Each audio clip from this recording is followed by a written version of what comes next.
Doctor संपदाचं रहस्यमय आयुष्य संपवणं, तिची ती 4 पानांची तक्रार आणि तक्रारीतील त्या पानांमध्ये खासदार आणि पीएचा उल्लेख. फलटण साताऱ्यातील घडलेला डॉक्टर तरुणीचा प्रकार तर सर्वांना आता माहीत झाला आहे. गोष्टी खूप रहस्यमय आहेत. खासदारांची नावं, ते प्रकरण कोणतं होतं ज्यावरून हा सर्व प्रकार सुरू झाला, हे सर्व कळण्याचा एकमेव मार्ग जो होता तो म्हणजे डॉक्टर मुंडेंनी स्वतःला संपवण्याआधी लिहिलेली ती 4 पानी तक्रार. डॉक्टर संपदांनी जी तक्रार तिच्या वरिष्ठांकडे केली होती त्यात खूपच क्लिअरली कळतं की तिने स्वतःचं आयुष्य का संपवलं. त्या पत्राच्या शब्दातून खूप स्पष्टपणे जाणवतं की तिच्यावर किती दबाव होता. तिची ही 4 पानी तक्रार टाइम्स नाऊ मराठीच्या हाती लागली आहे. त्यात प्रचंड मोठे खुलासे आहेत आणि ते काय आहेत, कोणत्या गोष्टी लक्ष देण्याजोग्या आहेत, हे सर्व जाणून घेऊयात. हे 4 पानांचं पत्र जे आता तुम्ही स्क्रीनवरती पाहताय ते संपदाने स्वतः लिहिलेलं आहे. तिच्यावरती ज्या वेळेला डिपार्टमेंटल इन्क्वायरी लागली त्याचा हा 4 पानांचा खुलासा आहे. तिच्या स्वअक्षरातला आहे. सगळा घटनाक्रम तिने सांगितलाय. एक आरोपी आला. त्या आरोपीवरती तिला म्हटलं गेलं की याची मेडिकल एक्झामिनेशन करा. तिला वाटलं की हा फार गुन्हा गंभीर नाहीये. ती म्हटली की तुम्ही सकाळी या. सकाळी या म्हटल्यानंतर त्या संबंधित पोलीस कर्मचारीने त्याच्या वरिष्ठवरांना कळवलं की मॅडम असं म्हणतात. आणि मग त्यानंतर तिच्या लक्षात आलं की हे प्रकरण बहुतेक गंभीर आहे आणि त्याच्यापेक्षा अधिकचा होता. मग तिने त्या रुग्णाला ॲडमिट करून घेतलं. मग त्यावेळेला तिला खासदारांचा फोन आला. आधी खासदारांच्या पीएचा फोन आला, मग खासदारांनी फोन केला. संपदा, तुमच्याबद्दल पोलिसांची तक्रार आहे की तुम्ही बीडचे आहात आणि तुम्ही बीडच्या आहात म्हणून तुम्ही फार गांभीर्याने या सगळ्या प्रकरणाकडे बघत नाहीत. संपदाने लिहिलेल्या पत्रात ती म्हणते, मला खासदार महोदयांनी नेमकं काय म्हटलं हे फार फार महत्त्वाचं आहे. माननीय खासदार यांचे 2 पीए आले व त्यांनी मला फोन देऊन सन्माननीय खासदार बोलत आहेत असे सांगितले. तेव्हा मी त्यांना फोनवर बोलत असताना खासदारांनी मला विचारणा केली की पोलीस कर्मचारी यांची कंप्लेंट अशी आहे की तुम्ही बीडचे असल्यामुळे तुम्ही आरोपी यांना फिट देत नाही आहात. पोलिसांचे आरोप आहेत.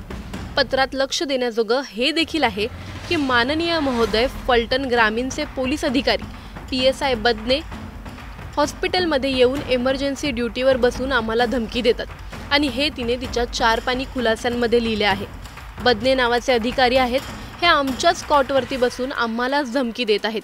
शेवटचा जो पॅरेग्राफ आहे या पत्रातला तो म्हणजे असा आहे की माननीय चौकशी समिती अध्यक्षांना विनंती करत आहेत की पोलिसांनी मानसिक त्रास देऊन अधिकाऱ्यांच्या वैयक्तिक जीवनात अडथळा आणू नये व अधिकाऱ्यांनी अपशब्द जसे की बघा मॅडम तुमचे बीडचे आरोपी, कशा मॅडम तुम्ही बीडचे लोक कसे गुन्हे करत आहेत, बघा मॅडम बीडचे मुंडे कसे आहेत, असं शब्दात हिनवू नये.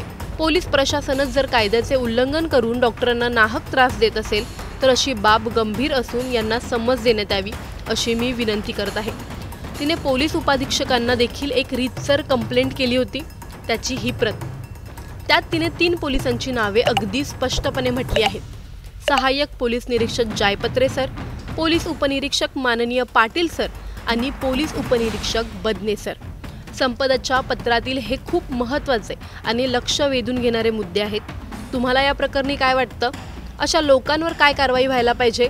आम्हाला कमेंटमध्ये नक्की कळवा. या लेकीला 3 एकरवरती तिच्या आईवडिलांनी डॉक्टर केलेला आहे आणि तिच्या आत्महत्येच्या म्हणजे सुसाईड नोटमध्ये म्हणजे हातावरती लिहिलेल्या जे कोणी पोलीस उपनिरीक्षक त्याच्यानंतर तो बनकर हे तर आरोपी झालेच पाहिजेत, परंतु संपदाच्या तक्रारीची दखल न घेणारे उपजिल्हा रुग्णालयातील जे कोणी अधिकारी जबाबदार असतील ते सगळेच्या सगळे याच्यामध्ये आरोपी झाले पाहिजेत. त्याची स्वतंत्र चौकशी झाली पाहिजे आणि हे जे सगळे आरोपी आहेत हे सगळेच्या सगळे फासावरती लटकले पाहिजेत असं माझं मत आहे. 100% खरं आहे. त्याच्याबद्दल ज्या पोलिसांनी तक्रार घेतली नाही, फास्ट ट्रॅकवरती तर हा खटला चाललाच पाहिजे, परंतु SIT ही स्थापन याच्यामध्ये झाली पाहिजे आणि जे फरार आरोपी आहेत, कारण आजच्या पेपरला त्या ठिकाणी वाचलं आहे की तो बदने आणि बनकर तो घरमालकाचा मुलगा, हे दोन्हीही फरार झालेले आहेत. पोटाला चिमटा घेऊन आमचे लोक ऊस तोडून लेकीबाळींना शिकवतात, उच्च शिक्षित करतात आणि त्याचा जर असे काही लोक गैरफायदा घेत असतील तर ही एक जरब बसली पाहिजे. इथून पुढं दुसरी डॉक्टर संपदा होता कामा नये याची संपूर्ण काळजी त्या ठिकाणी घेतली पाहिजे असं माझं मत आहे. हे तर सर्वात दुर्दैव आहे. आम्ही बीडचे म्हणजे आम्ही कष्ट करून पोटाला प्रसंगी चिमटा घेऊन आम्ही ऊस तोडून आम्ही नको ते काबाड कष्ट करून त्यांच्या वडिलाला, संपदाच्या वडिलाला फक्त 3 एकर जमीन आहे, त्याच्यावरती काहीसुद्धा नाही. आणि इतक्या वाईट परिस्थितीमध्ये आम्ही मुलं बाळं शिकवतो आणि शिकवल्याच्या नंतर जर बीडची म्हणून कोणी हिणावत असेल तर ते सगळ्यात मोठं दुर्दैव आहे.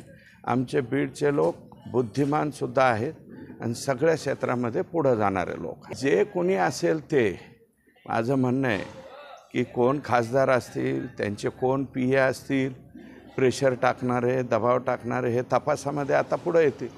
आणि जर त्यांनी तसा काही उद्योग केला असेल तर ते कोणी खासदार असो, कोणी PA असो, ते सुद्धा याच्यामध्ये आरोपी 100% झाले पाहिजेत. कारण त्यांचाही तेवढाच रोल, कारण त्या लेकरावरती अत्याचार होत होता आणि अत्याचार होत असताना तिने वारंवार तक्रारी केलेल्या.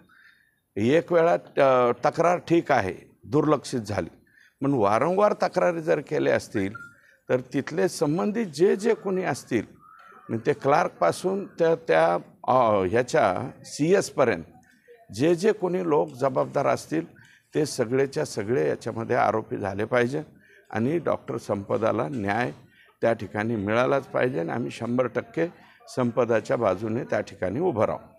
मेरी बहन यहाँ पे फलटन में मेडिकल ऑफिसर थी लास्ट 2 ईयर्स से, लेकिन पिछले साल में उसको पुलिस और राजनीतिक प्रेशर बहुत बढ़ रहा था. उसका गलत पोस्टमार्टम रिपोर्ट बनाने के लिए उस पर प्रेशर डाला जा रहा था. उसने वैसा शिकायत करने के भी लेटर लिखे थे SPD और SP को, लेकिन उन्होंने कुछ भी उस पर ये नहीं किया, कार्यवाही कुछ भी किए नहीं. और कुछ भी बोलना, अपशब्द बोलना और पेशेंट को हॉस्पिटल में ना लाते हुए भी फिट अनफिट रिपोर्ट देना, ऐसा उस पर प्रेशर बना रहे थे पुलिस को. आप क्या मांगेंगे? बस हमारी इतनी ही ये है कि हमारे बहन को न्याय मिलना चाहिए.